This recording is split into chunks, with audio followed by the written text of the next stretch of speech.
Welcome to Conscious TV. My name is Renate McNay, and my guest today is Tony Samara.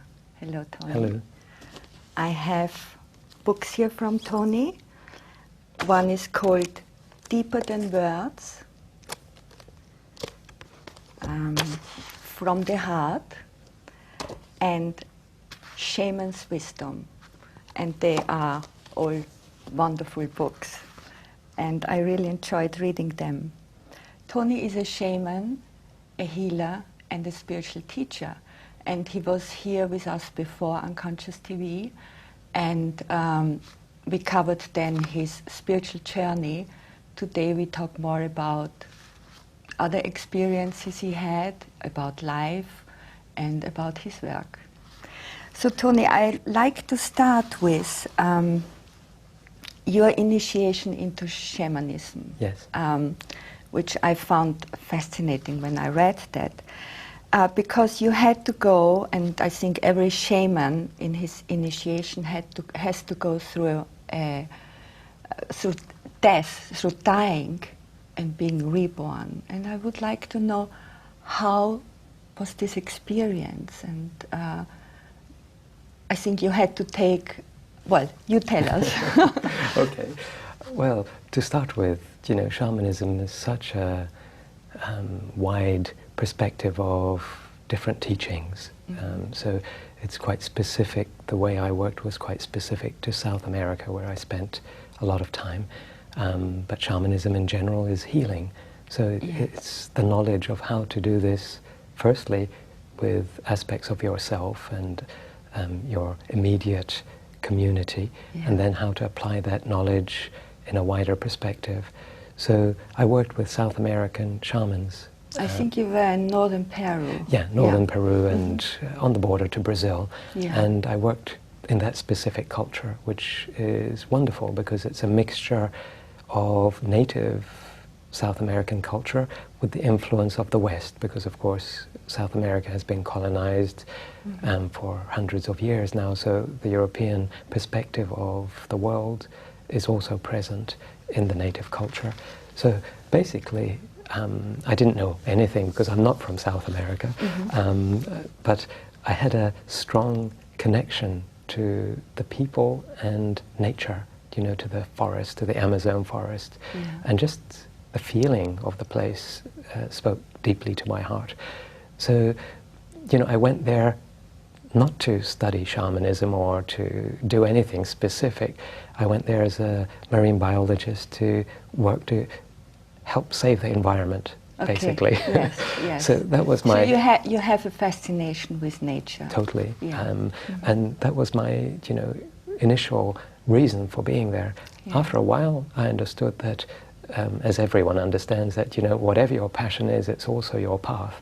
So, and you have to go deeper. It's not enough just to save the world. You have to also look at what is creating the disharmony in the world within yourself. So that is what a you have to save yourself. Exactly.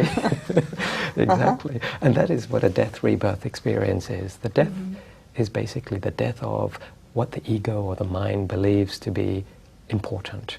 And the rebirth is being born again into the wider perspective of reality, what it is to be a human being, but not focused on yourself, but focused as part of nature, as part of the wholeness that is nature. And that was my experience. In a personal sense, it was very painful because I think every human being likes to hold on to little pictures about themselves and what they believe to be true and what they feel and what they think. And to let go of all those things sounds easy. But what forced you to let go? Well, there was no choice, really. Because when you live with real people, you have to be real. And native people, they live in a very simple, quite real environment, and they have to be themselves. They can't be something else, because that's a way to survive in the rainforest. And I realized that I needed to communicate my depth to the people, and not just I'm here to save the rainforest or I'm here to help you. I had to see the deeper perspective of why am I here in the middle of the rainforest. It's not even the place I was born or grew up in. What brought me here? And I understood, and also it was explained to me that I'm there in the rainforest. I feel like I'm there today, to help come to some sort of understanding about myself, rather than try to save the people. And the understanding was, how can I bring that native knowledge that I could see and I could feel into the perspective of the Western world. So I had to experience that within myself, to let go of the social ideas and to the projections that I had, and to the belief systems and the addictions to fear. That is one big thing that Western people, don't understand. But we live in a very fear-based culture, where we are conflicting with the laws of nature all the time to support the idea of who we are within that little context of the Western culture. And I believe that we're much more. And I needed to see that. So you had to let go of your survival fear. Survival fear, and the fear of opening up and being intimate with nature and being close to the forces of nature without, hiding behind a mask. And people, when they go into a rainforest where there is all sorts of creatures and dangers, real dangers, and there's no silence. And there is no silence. Book. It's so noisy. Musically noisy. You cannot escape the noise. Exactly. Yeah. I mean, every animal is singing a song. Every insect is, alive with energy. And even the feeling of nature is alive with such ecstatic energy. It's difficult to hide behind your mind pictures, to be partaking in what's going on. You need to be real, you need to be open. And in the beginning, that was very difficult for me because I love nature and I studied nature, but I was not able to approach it in the way that native people showed to be so easy and so beautiful to me. How they walked, how they related to everything around them. I just couldn't do that within myself in a real sense. I could pretend that I was, whoever, in harmony with nature, but the reality was I was looking out, is there a snake, is there scorpions, is there this, is there that, because, that's what the mind does. It's afraid of anything that it doesn't understand or can't control, and you can't control nature. I saw a few years ago a movie, I don't know if you saw it, it was called Emerald Forest. And it was about a family, an American family. They moved, but he was transferred to Brazil, to the rainforest, to build, I think it's called dam, water dam. And they had a little boy. And the tribes in the rainforest were observing what they were doing. And they felt so sorry for this little boy. So they kidnapped him. Wow. Because they thought he needs to grow up in nature. So they kidnapped him, and he grew up in nature, and there was this scene where the boy was about 12 years old, and he had to go through an initiation. And he had to dive down into a pool of, in a pond, and get something and do all kinds of things. And what was so touching for me was the mother, I mean the adopted mother, stood there and said to him, "I will never see my little boy again." Which meant you are not allowed to come back as a boy. You are only allowed to come back into this tribe as a grown-up. Yes. And I think we are missing something like that in our culture. Totally.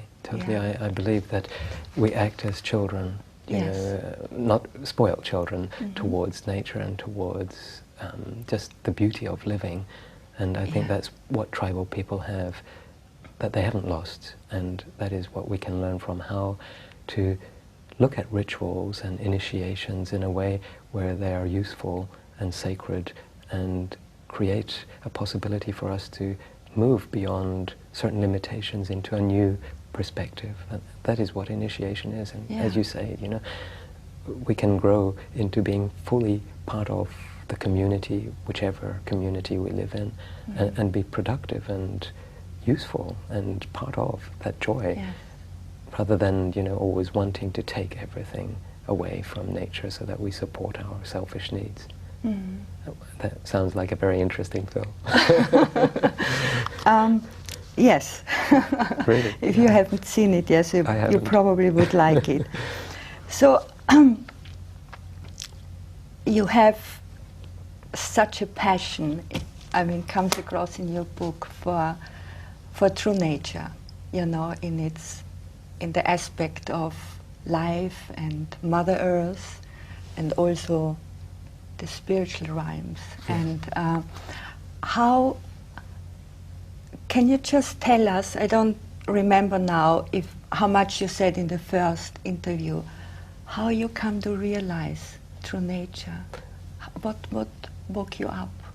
Yes, I think nature is something that we, you know, all love and feel at home and relate to in a way that is universal. And I think that's a beautiful thing, because it takes us beyond our differences. You know, when anyone looks at a sunset or looks at the beautiful ocean or mountains, you know, we feel a connection to the world that is very difficult to, you know, say I'm this or I'm that. It's just universal. So I feel that is something that children love. You know, they love nature, and it's a pity in the Western world that we are so far removed from the natural laws of nature and how to do things in harmony with nature. So for me, my teaching is to bring that important realm into spirituality, because it is part of spirituality. You know, when you let go of the way the mind controls perspectives and the way the mind likes to see things, then we become more natural. We become ourselves. And when we become more natural, we are much more able to understand how nature is a teacher. You know, every aspect of nature brings some sort of quality that can be part of who you are. And this is, for me, you know, a very, very important part of the teaching, and especially in children. I think you had a grandmother who was teaching you nature, Exactly. wasn't it? Exactly. I had the same grandmother. Exactly, and this is the reason why I have the love for nature, because from a very early age I was shown in a real sense the value of nature and how to go back to nature when things were disharmonious within me. So this is always what I did. You know, if there was a conflict in the family, or if there was something that created disharmony around me, I would always go to nature, sit under a tree, or I'd just lie in the garden, or do something where, you know, that harmony in nature created a more balanced perspective about the whole thing for me. Just being present to nature. And my grandmother was definitely, you know, the main influence to allow me to understand that not only do you have to relax in nature and come back to harmony with yourself in nature, but also that you can be active in utilizing the natural forces in nature to heal and to change aspects that we believe that we can only do by ourselves. And this is what I was taught in the Amazon forest. I was taught how to use natural remedies to cleanse the body, and how to let go of certain blocks in the body. For example, fear that somehow pollutes the liver, or perhaps, you know, toxins that hold you so tightly together that you feel that you're caged in through the toxins of pain or suffering or whatever it is. And that there are natural remedies that you can use that help to release this. Physical remedies, but also energetic remedies. And we know this, you know, if you're feeling stressed, all you have to do is walk somewhere where there is more oxygen or ions in the air, and your whole brain has the possibility to relax and be more focused and more productive. So nature is very useful on many levels. I remember often visiting my grandmother, and she would have on every shelf, she would have these paper sheets with all these different herbs, and she would talk to them. And then later, she had on her table, and then use them and make tea and Yes. concussions and all kinds of things. And later she had the kitchen table, and there were some plants on it. And then she had to take pills for her heart. She was very old. And then she would take a pill, and then she would give the plant the same pill. Wow. And she would say, what's good for me is also good for the plant. And the love, the attention, I guess, didn't worry so much about the toxins of the pill. But it was very sweet. I understand. And I know you can talk to the plants too. I mean, it's called Icaros. You can sing the song Yes. of the Mother Earth, or you hear Yes. Yes. the song of her. So I understand your grandmother, because I believe everything has a signature, which is in essence a movement of energy, which is sound in the end. And you can replicate every aspect of nature through creating a sound, such as, for example, in India, they have the sound of Om, which I believe to be the beginning of creation, or the manifestation of creation.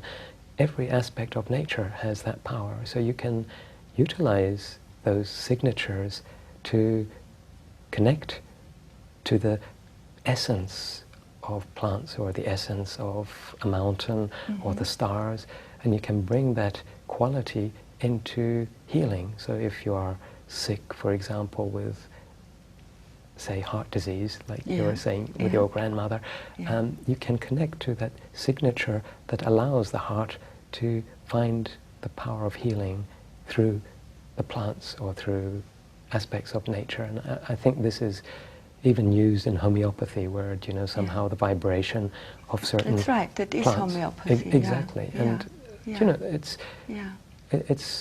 easy, you know, it's not difficult. But then, Tony, I mean, there are certain illnesses which start in the mind. So, and in my own experience, and I worked for many years as a healer, unless something shifted in the mind, you can heal the body in the moment, but it's coming out somewhere else, or it's coming back at the same place. So something is the herb or the plant able to shift the very thing in the mind? Wow. Or what do you do to help people wake up? Because I know Yes. your message is, you travel around in the world and your passion is to wake people up, up to who they are. Exactly. To know that everything is one. Yes, that's a very important question, because it takes us beyond the mundaneness of, you know, I'm sick and I want to get better. Yes. Why are you sick? You know, what is causing the disharmony? Yeah. And most people don't want to know why, they just want to get better and carry on doing whatever they are doing that created perhaps the illness in the first place. So I would say that if someone is ready to go to that depth and change their life, transform their life, of course there are natural remedies out there that can help. And this, you know, for example, the Native Americans have used herbs such as sage, which is considered very sacred. And in India also there are herbs that people don't know really what they are. The soma, for example, that is written in the Vedas, you know, that are sacred, that I believe help to transform consciousness, which is the core of my work really in the end. How to change the mind that's created that picture of disharmony that in the end has influenced the physical body to create disease.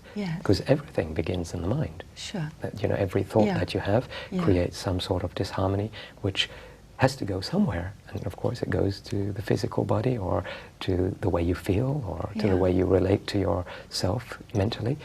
So I believe that meditation in essence is the way forward, and that is how to understand the mind and how to understand to let go of those perspectives that are creating disharmony. And actually, it's quite a joyous thing, when you let go of things that make you unhappy, because they're not useful. And that is meditation. But there are plants that help meditation. That is meditation. Exactly. For me, that is meditation, to let go of everything that veils your joy and your spontaneous presence to this moment. So you're not talking about sitting down in meditation? Well, you can sit down in meditation if that's more comfortable. But well, tell me more. That's interesting, because you also say something. To change a habit, we have to meditate for 120 days. That changes the whole physiology of the body. Yes. So tell me more about that. Okay, so I mean, the thing with Western perspectives is that we want things to happen immediately. Yeah. We want to sit and meditate for 20 minutes, and then if it doesn't work, we say, okay, meditation. I stop meditating, and yes. It doesn't really work for me. Yeah. But habits, as we know, take a long time to change. Anyone who's been addicted to cigarettes or alcohol or suffering exactly, to their own mental picture, knows that you have to be quite disciplined on some level and practice that clarity for a little while, so that everything is let go of, so that you let go of not just the mental picture but also the physical structure that holds on to that mental picture. Mm-hmm. For example, if we have fear, it's not just an idea. Fear lives in the body, lives in your emotions, lives in the nervous system. Yeah. And how do you let go of that without continuously reminding yourself of what is real? And meditation, some people are lucky. Some people will meditate for 20 minutes and have an enlightening experience and be free. But, that's not very common. That's what they think. Some people just have an experience to be free, but then it's creeping all back again. Exactly, especially if it still and lives. And then what happens often, the ego takes hold of the experience. And sees it as very important, and then focuses on that, rather than, expressing that beauty in the body, in the way you relate to nature, in the way you relate to people and yourself. Mm-hmm. And this is why I think any habit requires a long time to transform, and that is a joy. So actually, when you are practicing meditation with that intention to let go of something, you're not counting the days. You're not thinking, okay, I've got 80 more days to go. You understand that you're getting closer and closer, so your heart feels more joy, more celebration, that you're getting closer to something that is so beautiful that it becomes timeless. Your journey becomes a whole movement of meditation. And then in the end, after 120 days, you don't realize that. So how does that look practically, Tony? Okay. Let's take a habit. Yeah. Yes. A visible habit. There are so many habits which are running through us which are not visible. Exactly. So let's take like an addiction to suffering, or an addiction or whatever, fear. Fear is a great one. Yeah. Okay. So how do you resolve that on a practical level? Okay. So the first step would be to understand that you have fear. To be conscious. Okay. I have whatever personality situations that create who I am, but I also have something that I don't really like inside of me, and that is fear. Yeah. Which usually it becomes unconscious or subconscious. It's hidden behind what is obvious. When we focus on that, it comes up to the surface. It shows itself. And one thing which is very common is that we say, oh, we don't want that. So we try to find other things, enlightenment or freedom or whatever idea that people have, that moves us away from the nasty feelings. The experience. Mm-hmm. So I would say, when you open up and say, okay, I want to embrace fear from that perspective of freedom, I don't want to run away from it, then you are becoming more conscious. That is the first step to meditation, consciousness. And when you are conscious that you have to work with fear, you're also conscious of the aspects of fear that need to be let go of. So, for example, if you're afraid of expressing your love to someone, which, you know, obviously is very much part of fear, you know, okay, I'm not going to fall into the old habit of playing a game or projecting or hiding behind a mask. I can show my love more clearly because I can see what fear is and I can see how it controls me. And I don't want to be controlled by that subconscious force anymore. I want to be real. I want to be myself. When you do that, nature, this is why nature is important for me, and also the universal aspect of nature, the stars, the galaxies, are naturally aligned to be more real. And when you are getting more into that space of realness, then nature supports your journey and you feel that you're not alone, and the movement from the unconscious, primitive mind of survival transcends itself and becomes much more, I don't know really what the word is, but much more enlightened. You know, this is the word that people use. People use. You don't use it. I don't like it because it creates that sense of, you know, enlightened, not enlightened, but, you know, more free to explore itself in a real sense and show love. And then you can begin to be more like a spontaneous child, you know, and show who you are to the person. And usually we realize that what we're afraid of, aspects of ourselves, not the love that we think will hurt us or whatever reasons we had to justify that fear. Yeah. And, you know, when we begin to see things as they really are, that love is actually a beautiful feeling, and the more we show to the world, the more we show to our partner or children, the more that reflects back not just from the family or from your partner, but also from the universe. There is a synchronicity that happens which supports your journey. Everything becomes more beautiful, more real. And this is what I found to be in South America. People are so real that in those dangerous, very difficult places, and the Amazon forest is not, you know, paradise as people think. You know, it's real. You know, it has many aspects to it. There is a support that only happens to native people because they have let go of those fears, and I feel that in our Western culture today, we have to let go of those fears to transform that culture of aggression, the culture of war, the culture where we're constantly looking at what is important and best for us and ignoring, you know, the common good and the beauty that can be shared with everyone in this world. This is why we're here. Yeah. Well, it brings up a question in me of what freedom is. Because would you consider the people in South America free? I mean, they probably have other limitations. Yes.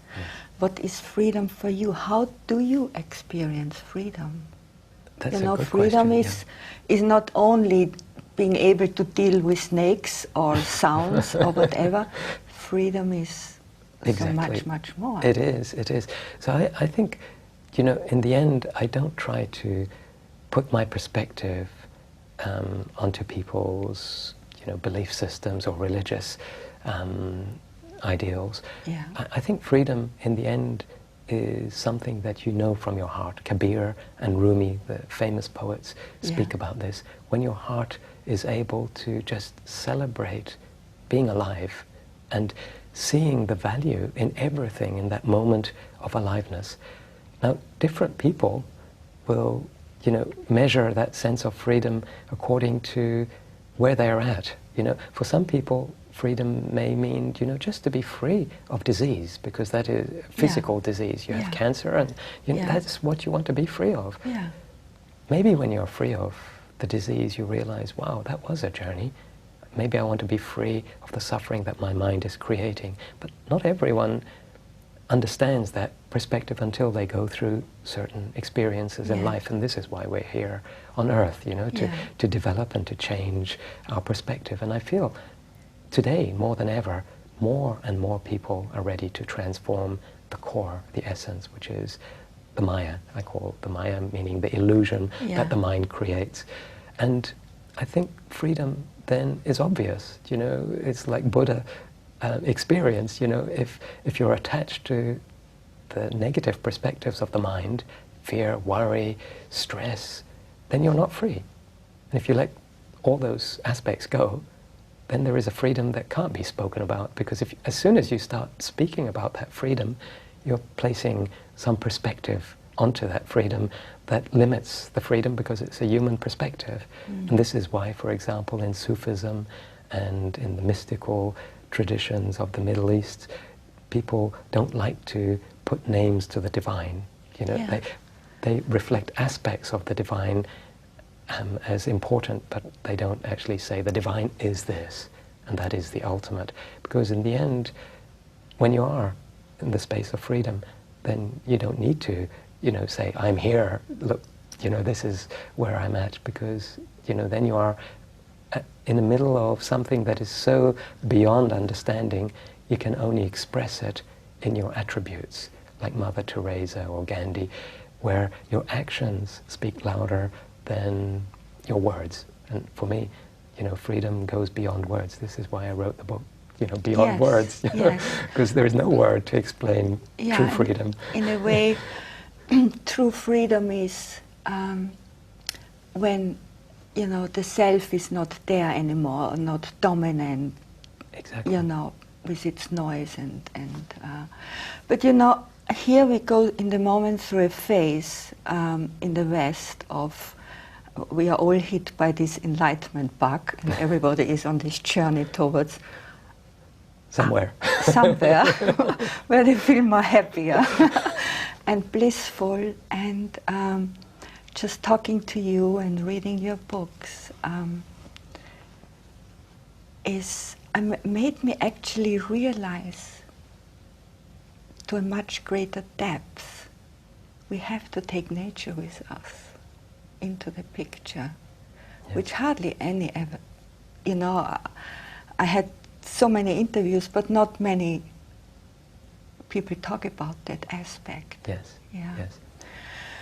And so that's one thing, the beauty, how you bring those two together, and your teaching in that.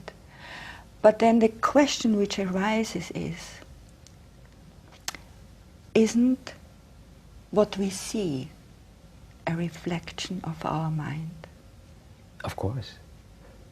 So then we are not focusing on saving the planet. Of course. This is what I realized. This is what I realized. I had such an idea, I need to save the rainforest, but actually you're saving the rainforest, or saving whatever the planet, saving whatever your passion is, by being. Yeah.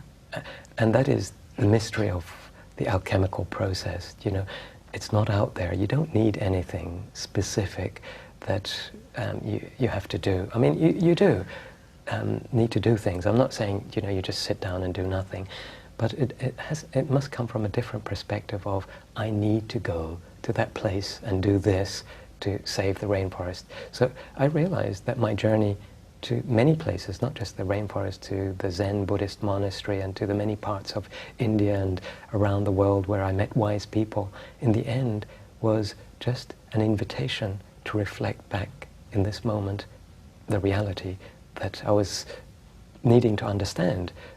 So, you know, your question is how, you know, to change that perspective. You know, if you want to save the rainforest, how can you do it from the perspective of freedom? Yes. I think, you know, that is impossible to answer, because when you are free, everything that you do then channels that universal, beautiful love that is nature, and you become so powerful, you know, not from an ego sense, but you become so powerful in your actions that you influence much more than is possible from the perspective where you want to conflict with certain situations so that you can change what is happening around you. So this is why Mother Teresa, for example, you know, all she did was some very simple, beautiful actions with people.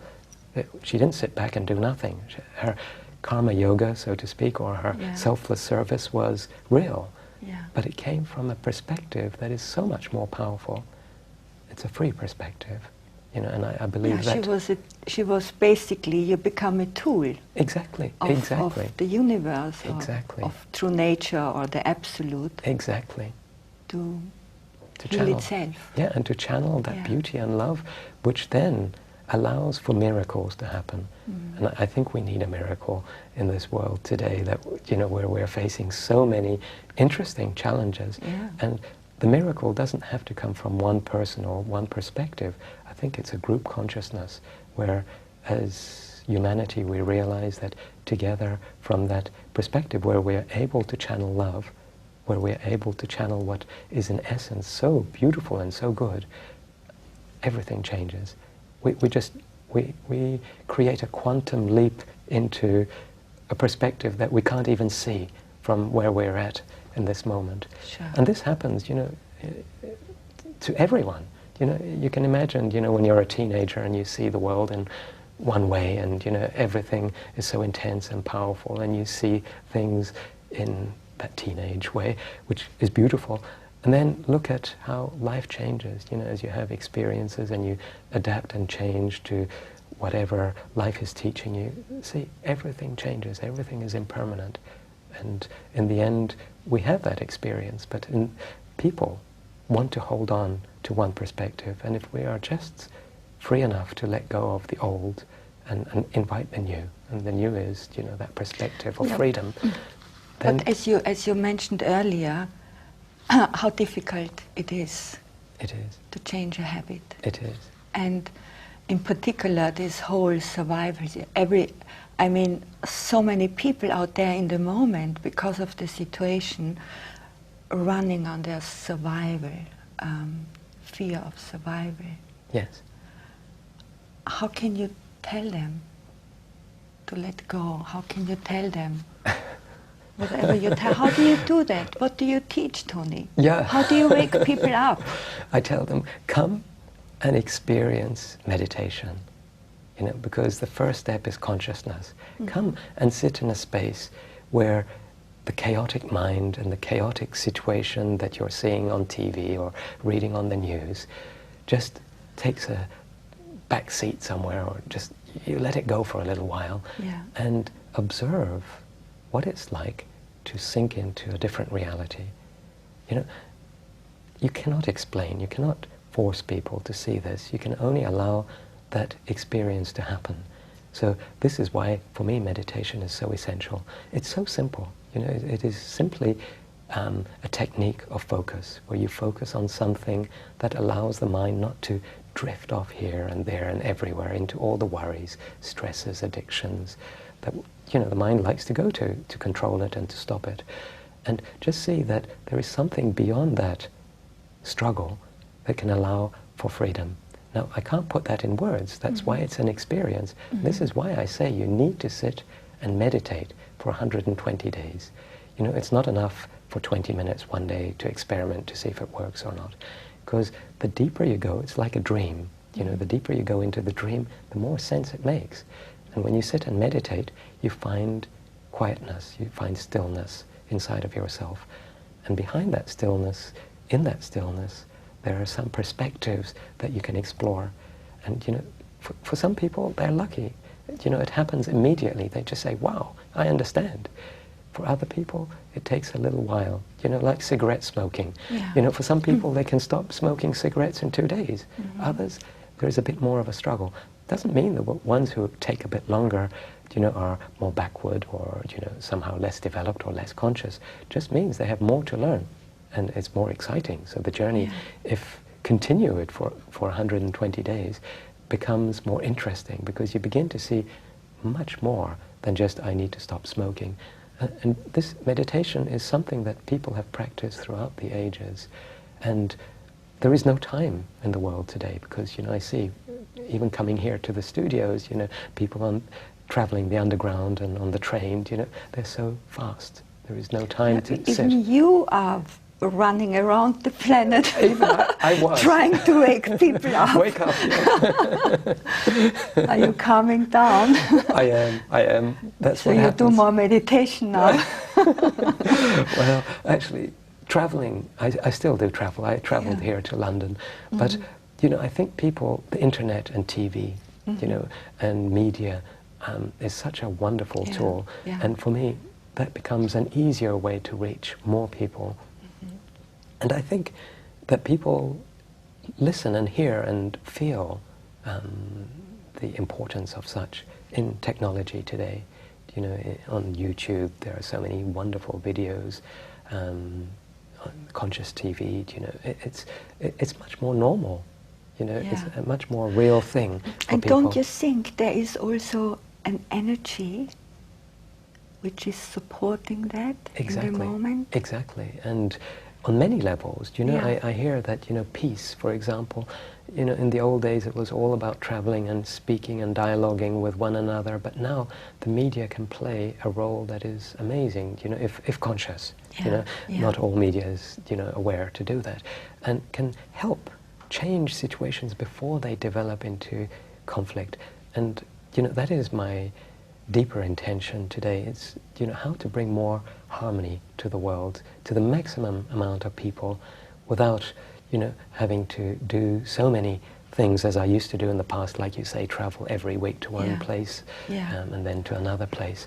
And I believe that, you know, there is an energy that is supporting that transformation. People are looking today and searching more actively for something that they know but don't quite understand. And I think the media is the way forward. So I focus much more on the internet.